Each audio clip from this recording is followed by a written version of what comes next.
Bonjour à tous et bienvenue dans ce nouvel épisode d'Au clair d'Astro. Alors aujourd'hui, on va parler d'une femme qui a été regardée par le monde entier, mais qui, paradoxalement, s'est souvent sentie seule au monde. Marilyn Monroe, une icône absolue, un visage devenu une légende, une sensualité qui a marqué le siècle. Et pourtant, derrière l'image de la blonde un peu naïve, au regard de ses détracteurs, il y avait une femme intelligente, travailleuse, perfectionniste et profondément ambivalente. Dans cet épisode, je vous propose une lecture de Marilyn à travers son thème astral. De son enfance instable à sa construction de star, ses amours, sa quête de reconnaissance, jusqu'à cette fin entourée de mystères. Alors Marilyn, c'est avant tout la création d'un mythe, avec un ascendant lion et un Neptune en maison 1. Marilyn, c'est un choc visuel, et astrologiquement, ça saute aux yeux. Ascendant lion, Neptune en maison 1 en lion. Donc l'ascendant lion, c'est le charisme, la scène, l'aura. Mais Neptune en maison 1, c'est la brume, c'est le fantasme, c'est l'image qui dépasse la personne. Avec ça, on ne voit plus Marilyn comme une femme, on voit Marilyn comme un symbole. Neptune, c'est aussi l'art, le cinéma, le glamour, mais c'est également la fragilité des frontières. Qui suis-je si je ne suis plus le personnage ? Et c'est exactement l'un de ses drames intérieurs. Donc Marilyn Monroe était aussi vue comme une blonde, entre guillemets, un peu superficielle. Elle avait une signature Gémeaux, Soleil et Mercure en maison 10. Donc c'est l'injustice du cliché. On l'a enfermée dans une caricature, la femme sexy, légère, presque enfantine. Mais dans son thème, son identité profonde, c'est donc le Gémeaux. Avec le Soleil, dans ce signe, en maison 10, la maison de la carrière, de la visibilité publique, conjoint à Mercure, la planète de la communication, de l'intelligence, elle-même en Gémeaux, en maison 10. Et il faut bien savoir que Mercure est à domicile en Gémeaux. Et ça, c'est tout, sauf stupide. Les Gémeaux, c'est la curiosité, c'est l'intelligence vive, le besoin d'apprendre, d'écrire, de comprendre les gens, les mécanismes. Et cette maison 10, image publique, carrière, place sociale, ça raconte une femme dont la mission de vie était d'être vue, mais aussi une femme qui avait besoin d'être reconnue pour son esprit, pas seulement pour son corps. Et c'est là que l'ambivalence commence. Elle a joué la naïve parce que c'était rentable, parce que c'était demandé. Mais intérieurement, elle voulait devenir une vraie actrice, une femme respectée. Et Marilyn Monroe, c'est aussi la solitude au cœur des relations. Avec une signature, la lune en Verseau, en maison 7. La lune, c'est le monde émotionnel. Et Marilyn avait une lune en Verseau, en maison 7. Ça dit quelque chose de très particulier. Elle se construit émotionnellement dans le regard de l'autre, dans le lien, dans le couple, maison 7. Mais elle garde aussi une forme de distance intérieure, un sentiment d'être différente, à part, à cause de la lune qui est en Verseau. Car le Verseau, c'est l'indépendance, la lucidité, mais c'est aussi l'exil affectif. Et cette lune est en tension avec Neptune. Lune opposée Neptune, donc l'amour chez elle, c'est souvent l'idéalisation, l'illusion, la projection et parfois la désillusion. Elle pouvait aimer très fort, mais aimer une image ou être aimée pour une image. Et ça, c'est terriblement solitaire. Marilyn Monroe a en plus vécu une enfance instable. On a ici une signature très dure, Saturne rétrograde en Scorpion, en maison 4, et la Lune, donc la sécurité intérieure, carrée à Saturne, la planète de la rigidité, des freins.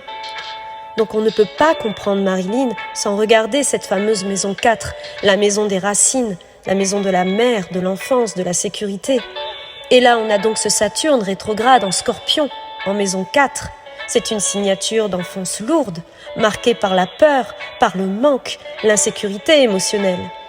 Et en plus, cet aspect difficile, la Lune au carré de Saturne, c'est souvent l'aspect des personnes qui ont appris très tôt à se débrouiller seules et qui portent une sensation de froid intérieur.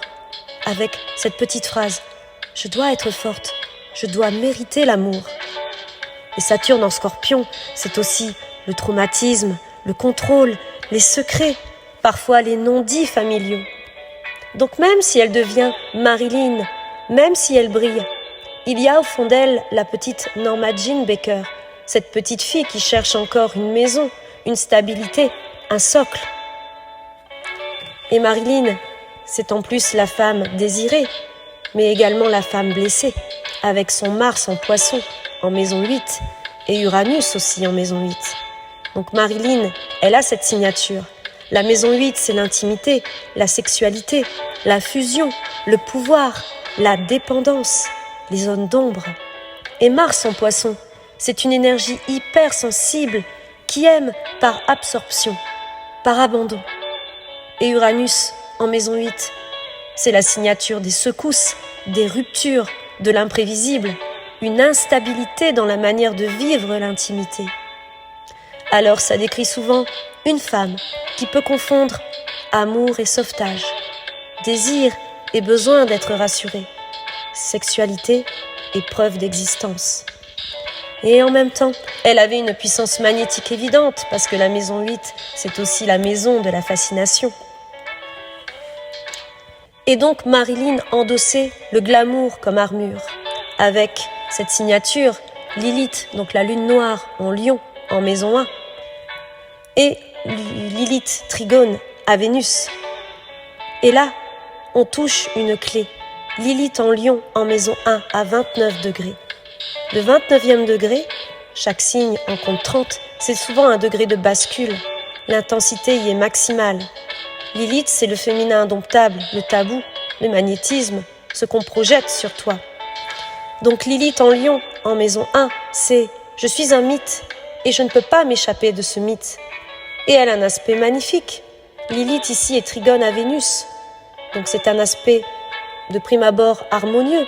Elle avait un charme naturel, une sensualité presque artistique. Mais Lilith, la lune noire, ça reste aussi la malédiction de l'objet. Être désiré sans être vraiment aimé. Alors Marilyn, c'est aussi le sommet et le prix, avec une maison 10 très activée et un milieu du ciel, donc le zénith du thème astral, le point le plus haut, en taureau. Donc avec ce soleil et ce mercure en maison 10 et un milieu du ciel en taureau, sa destinée publique est évidente. La beauté, l'image, la voix, le corps, la matière, le cinéma. Et le taureau, c'est la star incarnée, signe de terre, signe de Vénus, mais c'est aussi l'enfermement dans une forme. Et c'est là où ça devient poignant. C'est que plus elle voulait évoluer, plus le système l'a ramenée à son rôle. La blonde, le sourire, la robe, la scène. Et donc elle se bat contre sa propre légende. Alors le drame central ici, c'est toujours ce Saturne carré à Neptune. S'il y a un aspect qui résume Marilyn, c'est celui-ci, ce fameux carré Saturne-Neptune très serré. C'est l'aspect du rêve contre le réel, de l'idéal contre la dureté du monde, de l'image contre la structure.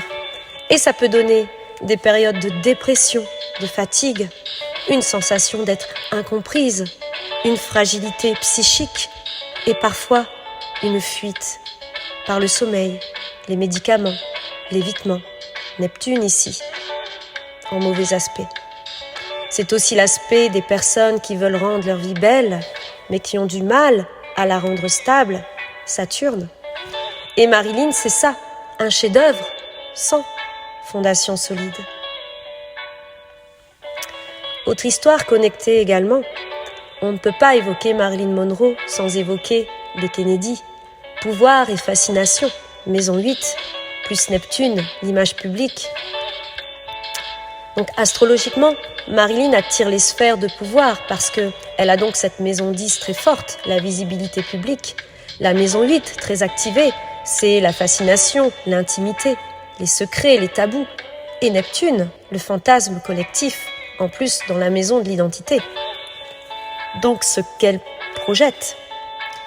Donc oui, elle pouvait être dans les petits papiers de figure dominante parce qu'elle incarnait un archétype. Et ça la plaçait dans une position dangereuse, être proche du pouvoir, sans jamais être protégée par lui. Alors en conclusion, Marilyn n'était pas qu'une blonde qui jouait les personnalités un peu écervelées dans certains films. Elle était une Gémeaux brillante, une femme qui observait, qui écrivait, qui apprenait, qui se corrigeait. Mais aussi c'était une femme blessée, construite sur une enfance instable et enfermée dans une image que le monde a adorée. Son thème raconte ce paradoxe, être une étoile et ne jamais se sentir chez soi. Et peut-être que le mystère de sa mort n'est pas seulement un mystère extérieur, c'est aussi le mystère d'une femme qu'on a tous regardée sans vraiment la voir. Merci d'avoir écouté cet épisode. Et si vous voulez, dites-moi en commentaire quel personnage féminin vous fascine le plus et pourquoi. Et si cet épisode vous a touché, vous pouvez le partager. Parce que parfois, comprendre une légende, c'est aussi se comprendre soi-même. Merci pour votre écoute.